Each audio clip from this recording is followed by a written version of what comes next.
You guys all know that Adult Swim sign-off bumper, "The Dawn is your enemy." There's a reason they don't show it anymore. The last day the bump was used as a sign-off, instead of a normal running time estimated 9 seconds, it ran for an extended period of time until the automated services were overtaken by manual operation. We all know the sound that shook our childhoods or teen years. The resonating metal, the rumbles, the sound of metal scraping against metal. Feel free to look it up if you're a bit rusty. Now, when the audio cut, it doesn't sound complete. It's not finished, not over. The producers of Adult Swim / Cartoon Network were purposely cutting off the rest of the sound, and for a good reason. The rest that followed was the exact reason why you'll never see this bumper again on air. Once again, it supposedly only ran for about 9 seconds, and this is a rough transcript of the usual audio: resonating metal, followed by a rumble, followed by scraping metal, and another rumble, end bumper. So what could so what could you put together with that? Nothing rings a bell, right? Exactly.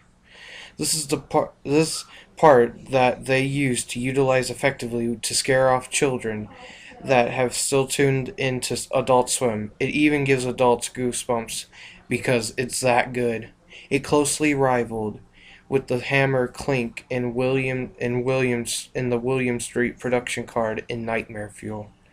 Getting back on topic, usually a Cartoon Network employee would enter the control room left by an Adult Swim crew member to take over for the day. It wasn't quite the case that day, however. The usual man scheduled to cue the sign-on and such programming for CN for some reason did not start up the day schedule. No one knows if he did this purposely, and whether or not his contract was terminated. This was the least of the problems CN had at the time. What followed the common 9 seconds was an extended 2-minute broadcast of some of the most horrifying audio ever heard on public television. The metal continued to resonate, and the scraping continued. Slowly, an uncontrollable sobbing came clearer. Not one person was crying, but a multitude of people were screaming and yelling. As the metal scraped, the screaming grew louder. Soon, you could hear the slicing of flesh, the grinding of bones, the gushing of blood, the guttural death rattles of people dying. All across the United States, millions of children and adults were being exposed to what sounded like a barbaric mass murder. People were calling in all across the country, crying or screaming or begging for it to be turned off. Something kept their eyes attached to the screen that kept them listening to the broadcast. People assume the control room was finally gotten into and the bump was shut down, ending the traumatic experience. No one could undoubtedly forget the last few moments as the resonating metal grew into an unbearable volume.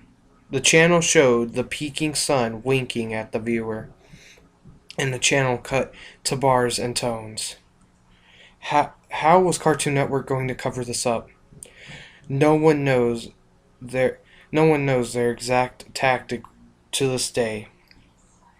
Multiple theories have been thought of, ranging from a preemptive cease and desist to possible news articles to subliminal viewer hypnosis over the following weeks. While all public evidence does not officially exist, Cartoon Network officials do acknowledge the hijacking of the channel's frequency on the day, but go into no further detail.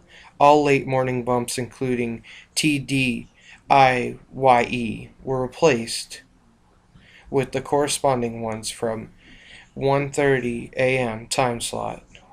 Word is, however, that somewhere hidden in an onion site, accessible only via Tor, is a recording of the bump played that morning. The question asked the most among the few who remember this how Cartoon Network got the audio in the first place.